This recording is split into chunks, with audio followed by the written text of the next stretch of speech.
오늘은 상반기 결산 감사 예배로 하나님 앞에 나아갑니다. 한 해의 절반을 돌아보면서 감사하기를 원합니다. 특별히 꼭 2025년의 한가운데 정중앙에 있는데요. 우리가 감사가 넘치는 모두가 되시기를 간절히 소망합니다. 우리가 읽었던 오늘 본문 말씀은 모두가 잘 아는 말씀입니다. 믿는 사람들도 좋아하지만 믿지 않는 사람들도 좋아하는 말씀인데요. 1절을 같이 한번 읽어봅시다. 시작. 여호와는 나의 목자시니 내게 부족함이 없으리로다. 아멘. 첫 마디가 여호와 하나님으로 시작하고 있습니다. 끝까지 하나님의 이름이 반복이 됩니다. 보시면은 1절에 여호와는 나의 목자시니, 2절에는 그가 나를 푸른 풀밭에 누이시고, 3절 그가 내 영혼을 소생시키시고, 4절 주께서 나와 함께 하심이라. 5절을 보시면 주께서 내 원수의 목전에서 내게 상을 차려주시고, 6절 같이 읽어봅시다. 내가 여호와의 집에 영원히 살리로다. 아멘. 여호와 하나님으로 시작한 말씀이 여호와 하나님으로 끝마쳐지게 됩니다. 저는 바로 이것이 우리의 감사가 되어야 할 줄로 믿습니다. 그러니까 모든 감사는 결국에 누구에게 드리는 것이냐면 하나님께, 여호와 하나님께 드려지는 것인 줄로 믿습니다. 그러니까 하나님은 우리의 감사의 시작이 되시고 마침이 되십니다. 자, 하나님께 감사드리시는 우리 모두가 되시기를 소망합니다. 자, 그렇다면 어떻게 해야 우리가 하나님께 감사를 드릴 수 있을까요? 지난 상반기를 우리가 되돌아볼 때 첫 번째, 저는 이런 고백을 드리고 싶어요. 하나님께서 우리를 인도하셨습니다. 우리 같이 읽어볼까요? 시작. 하나님께서 우리를 인도하셨습니다. 자, 1절부터 3절을 다시 한번 보세요. 여호와는 나의 목자시니 내게 부족함이 없으리로다. 그가 나를 푸른 풀밭에 누이시며 쉴 만한 물가로 인도하시는도다.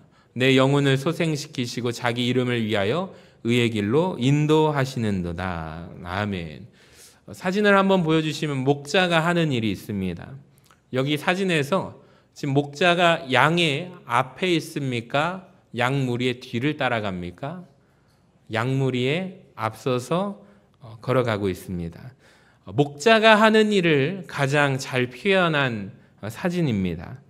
목자의 역할은 양을 인도하는 역할입니다. 여러분, 왜 목자는 앞에서 양떼, 양무리를 이끌어 주어서 인도하고 양들은 목자를 따라가야 할까요? 우리가 이것을 알기 전에 양이라는 동물에 대해서 좀 알기를 원하는데, 양은 어떤 동물이냐면 시력이 좋지 않은 동물입니다. 그러니까 보기에는 귀엽고 참 그럴싸한데 앞을 잘 못 본다고 합니다. 그러니까 양의 시력이 어느 정도인가, 전문가들이 표현하기를 바로 앞서서 가고 있는 양의 뒷꽁무니 정도 보일 만한 시력이라고 하네요. 그러니까 양의 앞서서 가는 양의 뒷꽁무니를 따라가는, 바짝 따라가는 수준이라고 합니다. 그래서 광야에서 보면은 양의 모습과 염소의 모습이 확연히 차이가 나는데요. 염소는 어떤 모습이냐면 무리에서 떨어져서 따로 떨어져 혼자 가는 동물이라고 합니다. 근데 양은 앞서서 따라가는 양의 뒤를 따라서 바짝 따라가고 붙어가는 동물이라고 합니다. 그러니까 이것을 염소는 누군가가 교만해서 그렇게 혼자 따라가고, 양은 착해서 무리에 섞여서 따라간다고 하는데, 사실 엄밀히 말하면 시력 차이의 문제입니다. 그러니까 양은 거의 앞이 안 보이고 염소는 잘 보이기 때문입니다. 그러니까 잘 보이니까 시력이 좋으니까 알아서 혼자 가는 거예요. 양은 시력이 나쁘니까 바짝 붙어서 가는 것입니다. 여러분, 그런데 성경은 우리에게 말씀하기를 염소라고 말할까요? 양이라고 말할까요? 성경은 우리를 양이라고 말하고 있습니다. 여러분 아십니까? 그 이유가 무엇인지 아십니까? 복실복실하고 양처럼 착하고 예뻐서 그런 것일까요? 아닙니다. 저는 여기에 힌트가 있다고 생각해요. 왜 우리를 양이라고 부르는가? 우리가 잘 못 보기 때문입니다. 그러니까 영적인 시각도 가려워져 있기 때문입니다. 시력이 약하기 때문입니다. 그러니까 누가 도와주지 않는다면 한 걸음도 스스로 걸어갈 수가 없기 때문입니다. 그래서 우리는 목자 되시는 하나님의 인도하심, 보호하심을 받아야 하는 존재이기 때문입니다. 요한복음 10장 3절 말씀 같이 한번 읽어볼까요? 시작. 문지기는 그를 위하여 문을 열고 양은 그의 음성을 듣나니 그가 자기 양의 이름을 각각 불러 인도하여 내느니라. 자기 양을 다 내놓은 후에 앞서가면 양들이 그의 음성을 아는 고로 따라오되. 아멘. 여러분, 하나님께서 우리 모두를 인도하심을 믿음으로 반응하시며 따라가는 우리 모두가 되시기를 바랍니다. 자, 그렇다면 어떻게 해서 우리를 인도하실까요? 3절에 보니까 자기 이름을 위하여 의의 길로 인도하시는도다 라고 되어 있습니다. 여기에 보면 인도한다는 말이 중요합니다. 자, 이 말을 제가 한번 바꿔서 생각을 해봤어요. 자기 이름을 위하여 의의 길로 인도하시는도다. 이 부분을 자기 이름을 위하여 의의 길로 내모는도다. 여러분, 내모는 것과 인도하는 것의 차이점을 아십니까? 실제 이스라엘 광야에서 보면 두 종류의 사람이 있다고 해요. 하나는 아까 전에 그림에서처럼 양떼를 앞에서 이끄는 자, 이 사람들을 뭐라고 부르죠? 따라합시다. 목자라고 부릅니다. 그런데 또 하나는 양떼 무리를 앞에서 이끌지 않고 뒤에서 따라가면서 내모는 사람들이 있다고 합니다. 이 사람을 뭐라고 부르냐면 장사꾼이라고 부른다고 합니다. 몽둥이를 들고 뒤에서 양떼를 앞으로 갈도록 내모는 자들입니다. 그러니까 앞에서 이끄는 사람들을 목자라고 부릅니다. 자, 뒤에서 모는 사람 손은 장사꾼이라고 했는데 그의 손에는 몽둥이가 들려져 있고 앞에 이끄는 목자의 손에는 뭐가 들려져 있죠? 지팡이가 들려져 있습니다. 이것을 보고 리더십의 대가 존 맥스웰이라는 분은 이렇게 말했습니다. 리더는 어떤 사람인가? 앞에서 이끄는 사람이다. 보스는 누구인가? 뒤에서 내모는 존재이다. 그러니까 리더하고 보스는 다른 존재입니다. 그러니까 리더십 교육을 들으면 보통 이렇게 리더와 보스의 차이점에 대해서 우리가 듣게 되는데, 앞에서 이끌어가는 목자와 같은 리더는 자기가 몸소 행동으로 실천으로 보여주면서 양떼를 이끌고 따라가게 합니다. 근데 뒤에서 따라가면서 내모는 보스는 삶으로 보여줘요, 안 보여줘요? 삶으로 보여주지 않습니다. 소리만 윽박을 지르는 존재입니다. 그러니까 하나님은 어떤 분이실까요? 우리를 인도하실 때 장사꾼과 같은 보스의 모습으로 내모는 사람이 아닌 바로 우리를 인도하시고 목자가 되시며 우리를 이끌어 주시는 리더의 모습으로 인도하십니다. 그러니까 예수님을 통해서 몸소 보여주고 희생하시면서 우리를 이끌어 주셨어요. 자, 그런데 또 하나 중요한 것이 있습니다. 하나님은 우리를 인도하시는데 의의 길로 인도하십니다. 따라합시다. 의의 길로 인도하신다. 그러니까 하나님은 우리를 인도하시는데 아무 길로나 인도하지 않으신다는 말이에요. 그러니까 앞에서 인도하시는데 빨리만 가게 하시는 분이 아니십니다. 올바른 길로 가게 하십니다. 그래서 언제나 인생의 문제는 속도가 아니라 방향인 것 같습니다. 우리는 속도에 너무 집착하는 것 같습니다. 빨리빨리 이루는 것을 참 좋아합니다. 그런데 잘못된 방향으로 가고 있다면 어떻게 되죠? 그건 아무런 의미가 없는 것입니다. 빨리 가면 좋지만 우리가 올바른 방향으로 나아가고 있는가? 잘못된 방향으로 간다면 빨리 되돌아가는 것이 중요한 것입니다. 왜냐하면 계속해서 잘못된 방향으로 나아가게 된다면 빨리 가는 만큼 빨리 망하기 때문입니다. 장사꾼 입장을 생각해 봤어요. 장사꾼은 빨리 가면 양떼를 빨리 내몰수록 좋습니다. 왜 그럴까요? 목적은 뭐죠? 양을 도살하는 거예요. 푸죽간에 팔기 위해서 내모는 것입니다. 근데 목자는 그렇지 않습니다. 늦게 갈지라도 올바르게 해서 그 양떼를 살려주는 생명의 길로 인도해야 합니다. 여러분, 의의 길로 인도하시는데 의의 길은 무엇일까요? 옳은 길입니다. 성경은 행위로서의 의를 강조하지 않습니다. 우리가 예수 그리스도를 믿음으로 말미암아 모든 믿는 자에게 미쳐지는 하나님의 의입니다. 이것은 우리 편에서 노력하는 것이 아닙니다. 하나님께서 다 행하셨습니다. 하나님의 공의입니다. 그러니까 하나님의 의는, 하나님은 우리를 이 길로 인도하기를 원하시고 우리의 영혼을 잔잔하고 쉴만한 물가로 인도하시는 의의 길입니다. 그 길을 걸어가면 우리 영혼이 소생하게 되어 있습니다. 우리가 감사한 것은 이런 영적인 은혜를 받고 누리게 되었다라는 것입니다. 여러분, 올 한 해 상반기를 되돌아볼 때 내가 잘 먹고 잘 살았기 때문이 아니라 이것에 대한 감사가 우선 선행되어졌으면 좋겠어요. 하나님 감사합니다. 우리를 의의 길, 하나님의 공의의 길, 하나님의 구원의 길로 우리를 인도해 주셔서 감사합니다. 생명의 길로 인도하여 주심을 감사합니다. 주님의 인도하심을 따라 우리가 그 길을 통하여 하나님께 영광 돌리기를 원합니다. 믿음으로 고백하며 간증하는 우리 모두가 되시기를 바랍니다. 자, 두 번째 같이 한번 읽어봅니다. 시작. 하나님께서 우리를 지켜주셨습니다. 우리가 감사한 것은 이것입니다. 하나님이 지켜주셨다는 거예요. 그러니까 하나님은 우리에게 어떤 은혜를 주십니까? 4절을 한번 볼까요? 내가 사망의 음침한 골짜기로 다닐지라도 해를 두려워하지 않을 것은 주께서 나와 함께 하심이라. 주의 지팡이와 막대기가 나를 안위하시나이다. 우리를 인도하시는 하나님께서 이런 생각이 들어요. 이 말씀을 묵상하면서 우리에게 사망의 음침한 골짜기로 다니게 한다라는 말은 사실 언뜻 보면 이해가 되지 않습니다. 하나님 우리를 인도하실 때 좋은 길로 인도하시면 얼마나 좋습니까? 넓은 시온의 대로로 우리를 인도하시면 얼마나 좋습니까?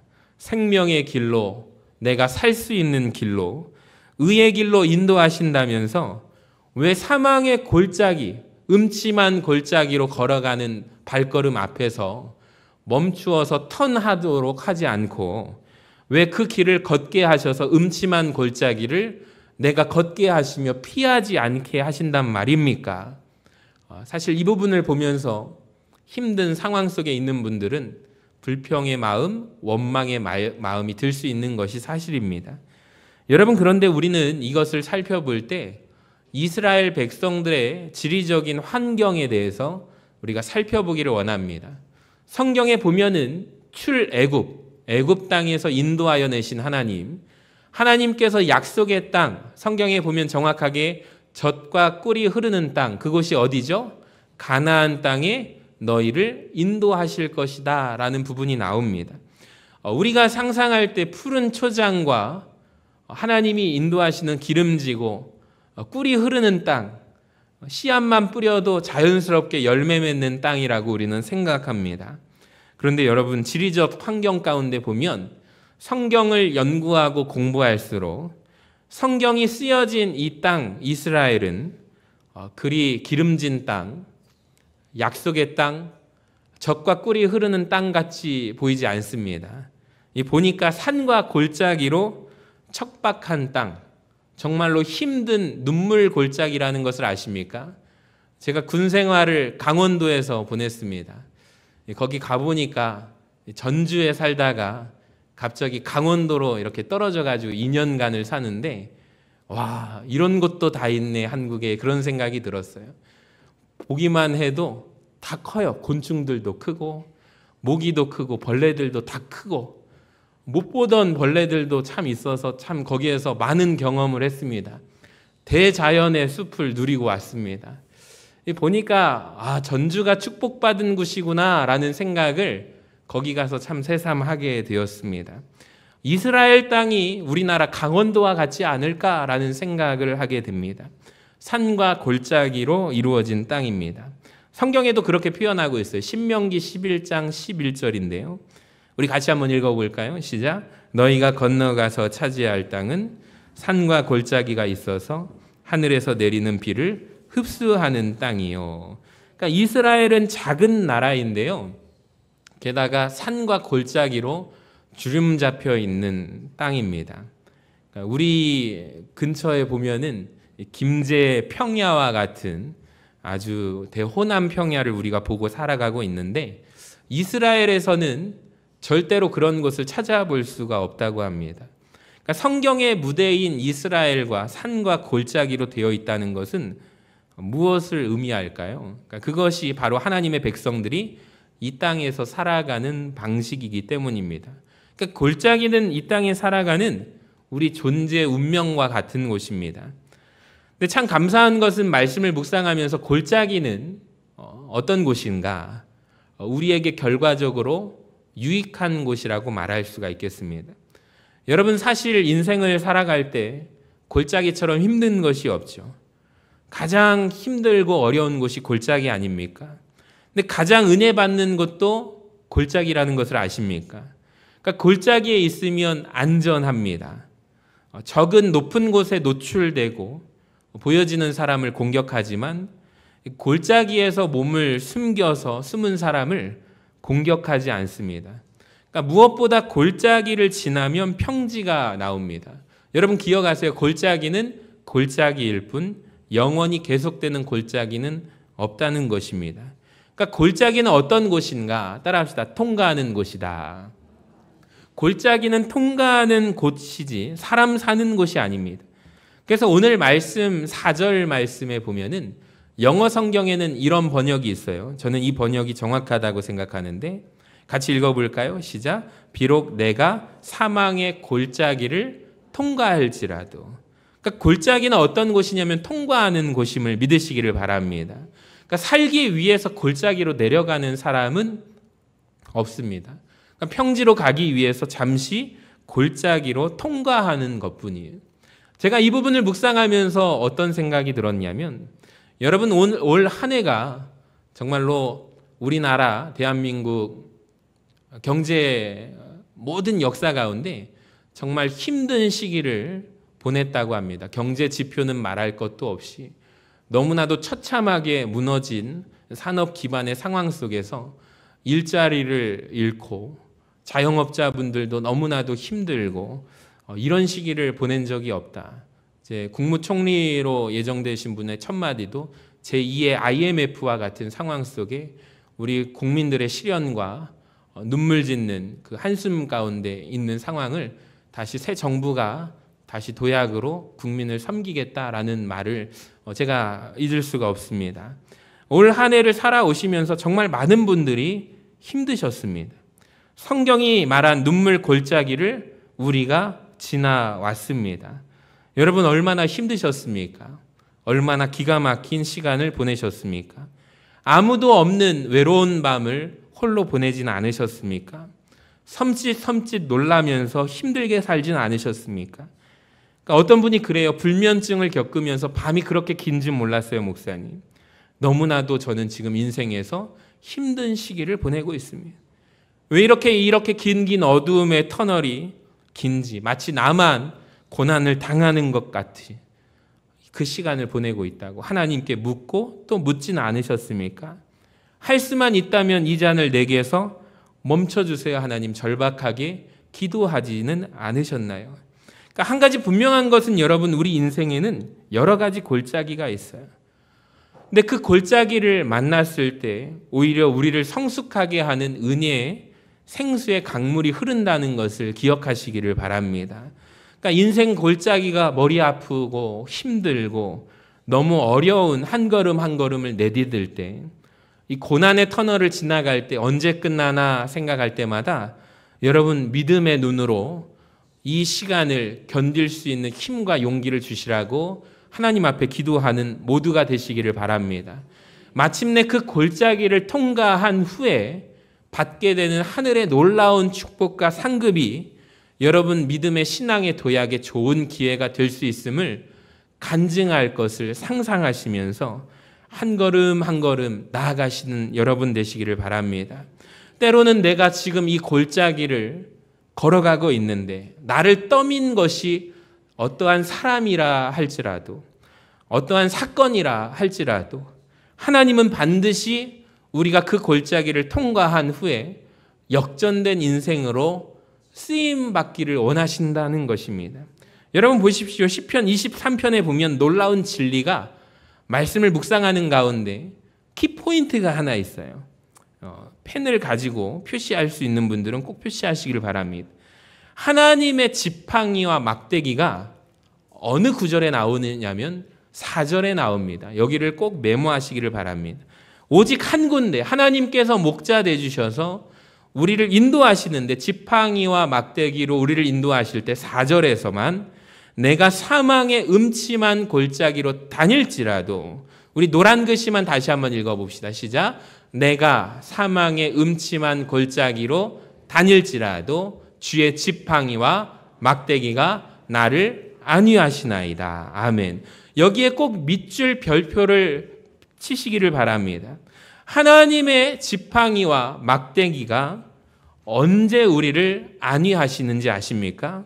우리가 사망의 눈물 골짜기에 내가 지금 거닐고 있을 때에 지팡이와 막대기로 나를 안위하신다는 사실을 여러분 기억하시기를 바랍니다. 그러니까 하나님께서 여러분이 걸어온 그 길에 떨어뜨린 골짜기의 씨앗들이 꽃이 피고 나무가 열매를 맺어서 반드시 그것을 통해 하나님의 뜻이 이루어지기를 원하신다는 사실이죠. 마지막으로 셋째 같이 읽어봅니다. 시작. 하나님은 우리와 영원히 함께 하십니다. 그러니까 지금까지 시편 23편을 우리가 함께 묵상할 때 하나님은 우리의 과거에 대해서, 하나님은 우리의 지금 현재에 대해서 주관하시고 이끌어주신, 인도하신 것을 고백하고 있어요. 인도하시고 지키시고 보호하십니다. 자, 그런데 뒷부분에서 하나님이 하실 일에 대한, 즉 우리의 미래에 대한 일을 말씀하십니다. 약속하시죠. 그 말씀이 6절입니다. 같이 한번 6절을 읽어봅시다. 시작. 내 평생의 선하심과 인자하심이 반드시 나를 따르리니 내가 여호와의 집에 영원히 살리로다. 아멘. 이 구절에서 가장 눈에 띄는 구절은 단어가 평생이라는 단어입니다. 내 평생의 선하심과 인자하심이 반드시 나를 따르리니. 여러분, 평생은 언제부터 언제일까요? 태어날 때부터 죽을 때까지입니다. 한 사람이 살아온 모든 종류의, 날 때부터 죽을 때까지의 모든 종류의 삶입니다. 다윗을 예로 들어볼게요. 다윗은 어떤 사람이냐면 태어날 때부터 죽을 때까지 끊임없는 고통과 눈물 속에 살았던 인생이 다윗입니다. 그의 인생에 좋을 때도 있었지만 정말 어렵고 힘들 때가 있습니다. 남들이 경험하지 못한 고난과 시련을 그는 겪었습니다. 무려 사울에게만 15번이나 쫓겨서 20년이라는 그 시간을, 인생에 지워버리고 싶은 시간을 유다 광야에서 눈물로, 한숨으로 보냈습니다. 그 모든 환난 가운데 누가 지켜주시죠? 하나님께서 지켜주시죠. 때로는 그가 혼자 숨어서 사울에게 발각될까 두려워서 잠이나 푹 잤겠습니까? 아마 선잠을 잤겠죠. 근데 성경에 보니까 400명, 600명이나 되는 사람들이 모여들었습니다. 이 부분을 우리가 묵상하고 있는데 정확히 말하면 1000명 이상 되는 사람들, 여자들과 아이들의 숫자는 기록되지 않기 때문에 짐짓 한 1000명 이상 되는 사람들이 같이 다윗과 굴에 숨어서 살고 있는 형편입니다. 얼마나 두려웠을까요? 얼마나 떨었을까요? 근데 다윗이 시편에 고백을 합니다. 평생이라는 말이 많이 나옵니다. 시편 30편 4절을 보세요. 주의 성도들아 여호와를 찬송하며 그의 거룩함을 기억하며 감사하라. 그의 노염은 잠깐이요 그의 은총은 평생이로다. 저녁에는 울음이 깃들일지라도 아침에는 무엇이 오리라? 기쁨이 오리라. 아멘. 시편 103편도 같이 한번 읽어봅니다. 시작. 내가 평생토록 여호와께 노래하며 내가 살아있는 동안 내 하나님을 찬양하리로다. 아멘. 하나님께서는 다윗을 평생토록 도와주시겠다라고 말씀하시고 먼저 공급하심을 약속하십니다. 5절을 보세요. 주께서 내 원수의 목전에서 내게 상을 차려주시고 기름을 내 머리에 부으셨으니 내 잔이 넘치나이다. 여기 보실 때 내게 상을 차려주시고 말할 때 여기에서 상은 무엇일까요, 여러분? 상장 같은 것이라고 우리는 생각하는데 아닙니다. 상품을 주는 것처럼 생각되는데 아닙니다. 따라합시다. 밥상을 차려주신대요. 그러니까 하나님은 우리에게 밥상을 공급해 주시겠다 다윗에게 약속하십니다. 다른 사람이 우리를 먹이는 것이 아니에요. 주님께서 우리를 먹여주시겠다 약속하는 것입니다.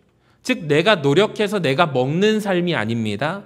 주님께서 먹여주시겠다라는 거예요. 그러니까 하나님은 우리에게 공급하여 주시는 분이심을 믿으시기를 바랍니다. 그래서 우리에게는 올 한 해를 상반기를 살아오면서 이 고백이 있었으면 좋겠어요. 모든 것을 하나님께서 주셨다. 모든 것을 하나님께서 공급하여 주셨다. 여러분 믿으십니까? 다윗의 삶 가운데 그의 삶은 일평생 쫓겨다니는 삶입니다. 숨어 다니는 삶입니다. 도망 다니는 삶입니다. 그러니까 그의 손으로 일구어서 어느 시점에 한 번도 농사를 지어본 적이 없어요. 과수원을 운영해 본 적도 없습니다. 양을 키워본 적은 어린 시절에 있었죠. 목동에서 내 아버지의 몇 안 되는 양떼를 다윗이 양떼를 목동으로 자라지 않았습니까? 근데 자라고 나서는 쫓겨다니는 인생의 그 시기 가운데 스스로 고기 한 점, 우유 한 방울 만들지 못한 인생입니다. 근데 놀라운 것은 그가 굶주리지 않았다는 점에 있습니다. 하나님께서 풍성히 먹이시고 입히셨다라는 것입니다. 여러분 여기에서 우리가 숨어져 있는 놀라운 비밀을 발견하게 됩니다. 하나님을 의지하는 자는 결코 줄이지 않습니다. 여러분 하나님을 의지하는 자 되시기를 바랍니다. 여러분은 하나님께서 공급하여 주시는 공급자 되심을 믿으십니까? 정말 그래요. 한 해 상반기 동안 하나님께서 앞으로도 여러분의 삶 가운데 내가 너희에게 평생 다윗과 같이 이스라엘 민족처럼 공급하여 주겠다라는 약속을 그 성취를 누리시기를 바랍니다. 광야 생활 가운데서 애굽에서 이집트에서 탈출하지 않습니까? 해서 광야 생활 40년 가운데 놀라운 사실이 있어요. 하나님께서 만나로 먹이시고 메추라기로 먹이시고 구름 기둥과 불 기둥으로 지켜주셨는데 더 하나가 중요한 게 있습니다. 그들이 40년 광야 생활 유랑하며 떠도는 시절 가운데 하나님께서 머리부터 발끝까지 옷이 해지지 않는 역사를 이루어 주셨습니다. 여러분 아멘 하시기를 바랍니다. 신발이 헤어지지 않는 역사를 허락하여 주셨습니다. 이것을 성경에는 하나님께서 그들을 보호하셨다. 눈동자처럼 지켜주시고 그들이 광야 생활 40년 동안에 유랑하며 다닐 때 하나님께서 지켜주신 보호하신 놀라운 산물입니다. 여러분 이 삶의 역사가 우리에게 임하게 되어 하반기도 2025년 하나님의 도우심과 베푸심, 공급하심을 경험하는 우리 모든 성도들의 가정과 기업이 되기를 간절히 소망합니다. 저는 말씀을 준비하면서 되돌아볼 때 우리 교회를 생각해 보았어요. 어떠한 말씀을 읽어보아도 적용은 저는 우리 교회가 되어야 하고 우리의 삶이 되어야 할 줄로 믿습니다. 하나님께서 우리 전주 서신교회를 참 많이 축복해 주셨습니다. 제가 실감하고 있습니다. 제가 9월이 되면 우리 교회 온 지 만 5년이 지나게 되는데 벌써 그럽니다. 목사님 한 10년 되신 것 같아요. 그런 분들도 계신데 이제 5년밖에 이제 되지 않아서 이제 6년 차가 이제 9월 넘어가면 되는데 처음 왔을 때부터 하나님께서 매 년마다 공급하여 주시고 넘치도록 축복해 주셨다는 거예요. 코로나 시기 가운데 참 자랑할 수도 없었던 것 같아요. 다른 교회들은 너무나 힘들어서 너무나 어렵고 생전 걸어보지 않은 교회 역사 가운데 어렵고 힘든 상황 가운데 우리 교회는 하나님께서 계속해서 공급해 주시니까 이 목사님 서신교회는 어때요? 어렵고 힘들지요? 예.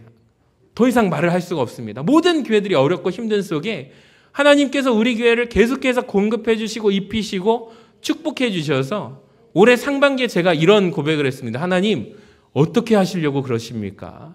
아니 상반기에 벌써 이런 은혜를 벌써 차고 넘치는 은혜를 베풀어 주시면 어떡하십니까? 라는 고백이 절로 나왔어요. 왜 그러냐면 하나님께서 우리 서신교회를 특별히 우리가 기도하죠. 영권과 인권과 물권을 채워주시라고 기도하는데 하나님께서 이미 그 역사를 이루신 줄로 믿습니다. 제가 고백하기를 하나님이 특별히 올 한 해 영권과 인권을 넘치도록 채워주셨지만 물권까지도 채워주셨다라고 저는 감히 고백합니다. 왜 그러냐면 우리 교회에 많은 축복 가운데 성전 리모델링 이렇게 하나님 앞에 영광을 돌리면서 많은 사연들이 있어요. 성도들이 어렵고 힘든 시기를 보내면서 정말로 어려운 시기 가운데 과연 우리가 할 수 있을까? 제가 그런 생각이 들었습니다. 성도들의 상황을 보면 어렵고 모두가 힘든 속에 부담을 지어주는 것이 아닐까? 우리가 잘못 결정한 것은 아닐까 생각이 들었습니다. 근데 우리 모두가 하나님께서 은혜를 베풀어 주셔서 감동을 주시니까 목사님 할 수 있습니다.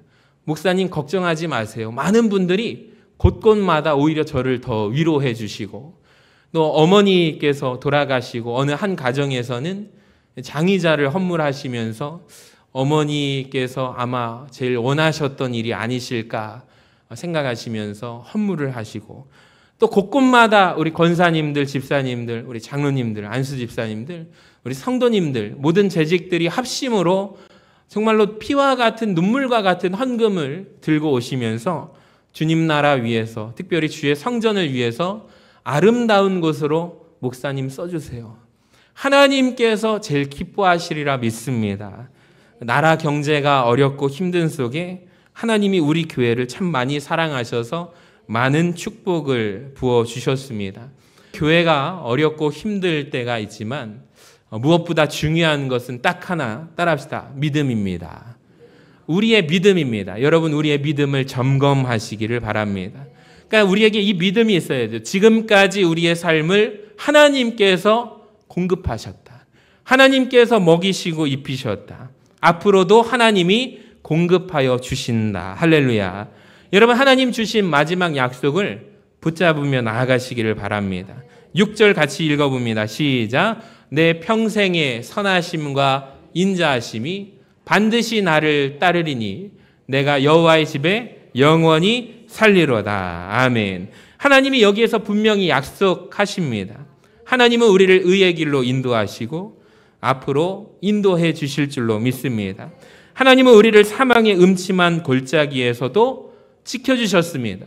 여러분 앞으로도 지켜주실 것입니다. 하나님은 우리에게 풍성하게 공급해 주셨습니다. 앞으로도 공급해 주실 줄로 믿습니다. 이 모든 것은 여호와 하나님께서 우리의 무엇이 되어 주시냐면 우리의 목자가 되어 주시기 때문이에요. 그래서 시편 23편의 모든 축복의 비밀은 원인은 1절에서 있습니다. 1절 같이 읽어봅니다. 시작. 여호와는 나의 목자시니 내게 부족함이 없으리로다. 아멘. 목자 되시는 하나님께서 우리를 지키시고 인도하실 것을 믿습니다. 우리를 공급하시고 인도하여 주실 줄로 믿습니다. 차고 넘치게 큰 은혜를 부어주실 줄로 믿습니다. 하반기도 우리 하나님의 은혜 가운데 우리 교회와 여러분의 삶과 가정 가운데 영권과 인권과 물권을 넘치도록 부어주실 줄로 믿습니다. 하나님께서 여러분을 인도하시고 지켜주시고 공급하실 것을 기대하며 마지막으로 우리가 그의 집에서 영원히 살게 될 줄로 믿습니다.